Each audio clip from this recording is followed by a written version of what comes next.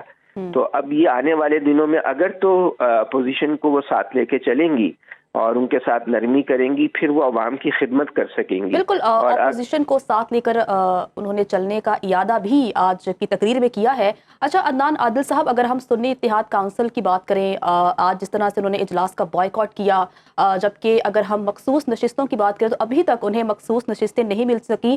پاکستان تحریک انصاف کا یہی ایجنڈا تھا کہ اگر ہم سنی اتحاد کونسل میں اپنی پارٹی کو ضم کر رہے ہیں یا ہمارے اراکین وہاں جا رہے ہیں تو مقصد صرف مخصوص نشستوں کا تھا، لیکن وہ بھی ابھی تک نہیں مل سکی. تو آپ کو لگتا ہے کہ آگے آنے والے دنوں میں یہ چیزیں ٹیکل ہو جائیں گی؟ اس میں ڈیلے ہو رہا ہے اور اس کے پیچھے خیال یہ ہے کہ سینٹ کے الیکشن ہونے ہیں، تو سینٹ کے الیکشن میں ارکان اسمبلی ووٹ دیتے ہیں، صوبائی ارکان اسمبلی. تو اگر ان کو مخصوص نشستیں مل جائیں گی تو ان کے الیکٹ ہونے والے سینیٹرز کی تعداد بڑھ جائے گی. تو ایک خدشہ یہ ہے کہ شاید اس لیے ڈیلے کر رہا ہے الیکشن کمیشن کہ پی ٹی آئی کے سینیٹرز کی تعداد نہ بڑھے، وہ کم سے کم الیکٹ ہو سکیں. اور دوسرا یہ ہے کہ 9 مارچ کو صدر کا الیکشن ہونا ہے، صدر پاکستان کا. اس میں بھی جو الیکٹورل کالج ہوتا ہے اس میں 4 صوبائی اسمبلیاں، قومی اسمبلی اور سینٹ کے ارکان ووٹ ڈالتے ہیں. تو اگر ان کے ارکان کی تعداد کم ہوگی تو صدر کے الیکشن میں بھی ان کو ڈس ایڈوانٹیج ہوگا. تو اس لیے ڈیلینگ ٹیکٹکس یوز کیے جا رہے ہیں.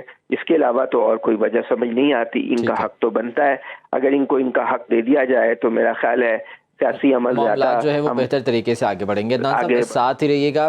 ارباب، یہ بتائیے گا کہ اگر ہم سندھ اسمبلی کی بات کریں تو یہاں پر اپوزیشن کی کیا صورتحال ہے؟ چونکہ وفاق میں تو ایم کیو ایم اور پیپلز پارٹی اتحادی بن چکی ہیں، کیا یہاں پر ہمیں اپوزیشن دیکھنے کو ملے گی یا ایک فرینڈلی ماحول رہے گا، یا جسے فرینڈلی اپوزیشن کہتے ہیں وہ رہے گی؟ جی، یہاں پر ایم کیو ایم کی پہلی خواہش تو یہ کہ یہاں سندھ حکومت کے ساتھ وہ مل کر چلیں، یعنی سندھ حکومت کا حصہ بھی بن جائے. لیکن حالیہ جو ایک بیان دیا ہے بلاول بھٹو زرداری نے، جس میں بقول ایم کیو ایم کے کہ انہیں دہشت گرد قرار دیا گیا ہے، جس کے بعد ان کے اور ان کے درمیان مفاہمت کی کوئی بڑی پالیسی یہاں نظر نہیں آ رہی. امکان یہی ہے کہ ایم کیو ایم یہاں اپوزیشن بیچوں میں ہی رہے گی اور اپوزیشن کا کردار ادا کرے گی، جس کی خواہش شاید پاکستان پیپلز پارٹی کو بھی ہے. اور پاکستان پیپلز پارٹی بھی نہیں چاہتی کہ ایم کیو ایم کو بغیر کسی وجہ کے سندھ حکومت میں حصہ دیا جائے. مرکز میں حصہ دینا دونوں شاید سیاسی جماعتوں کی کسی طرح سے کمنٹمنٹ یا مجبوری ہو، لیکن صوبے میں ایسی کوئی صورتحال نہیں. صوبے میں پاکستان پیپلز پارٹی پہلی مرتبہ سب سے زیادہ نشستیں لے کر آئی ہے، لہذا اسے اگر عددی حکومت یا کسی معاملے میں ایم کیو ایم کی پرواہ نہیں. ٹھیک ہے، ایم کیو ایم سندھ میں اپوزیشن کا کردار ہی ادا کرے گی. ارباب، بتائیے گا کہ آپ کے ذرائع کیا کہتے ہیں کہ صوبائی کابینہ میں کون کون شامل ہونے جا رہا ہے؟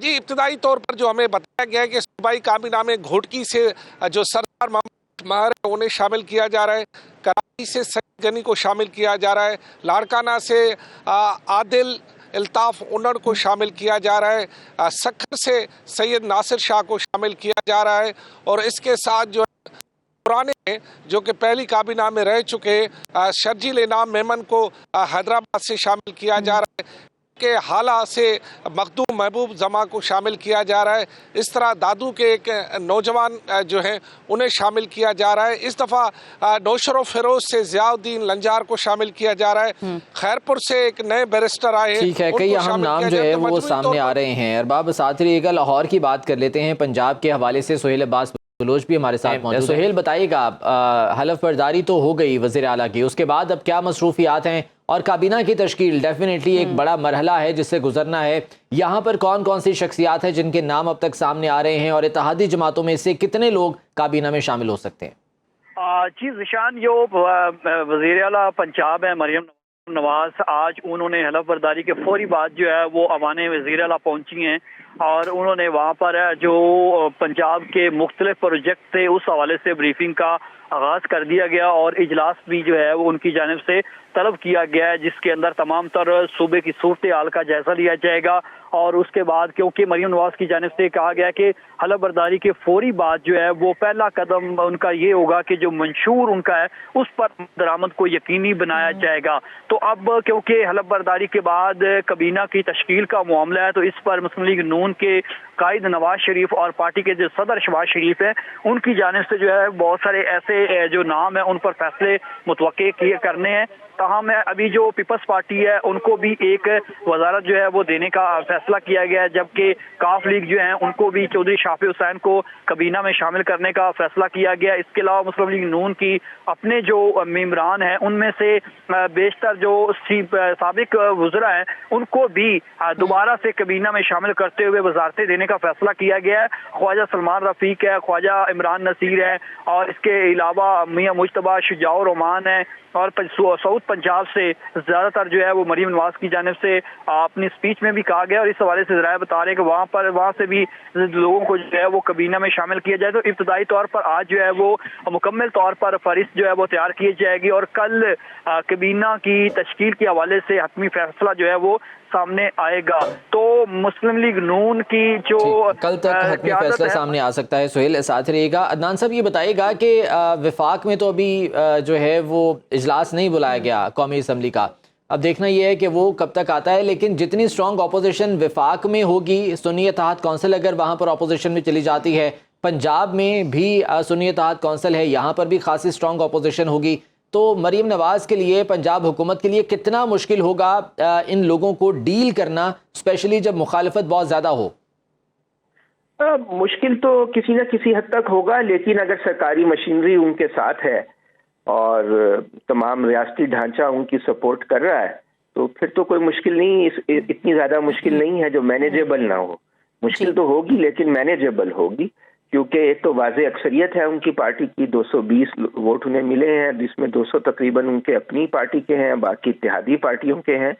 اور یہ کہ جو سرکاری مشینری ہے, افسر شاہی ہے, اسٹیبلشمنٹ ہے, وہ سب ان کو سپورٹ کر رہی ہے, تو اس لیے چیزیں مینیجیبل ہوں گی. ٹھیک ہے, مینیج وہ کر پائیں گی, دیکھنا ہوگا. بہت شکریہ آپ کے وقت کا. عدنان عادل صاحب ہمارے ساتھ موجود تھے, سہیل عباس کا بھی بہت شکریہ, ارباب علی چانڈی ہمارے ساتھ موجود تھے, آپ سب کا بہت شکریہ. دن بھر سے اتنا ہی, آپ لوگوں سے ملاقات ہوگی انشاءاللہ کل. خدا حافظ.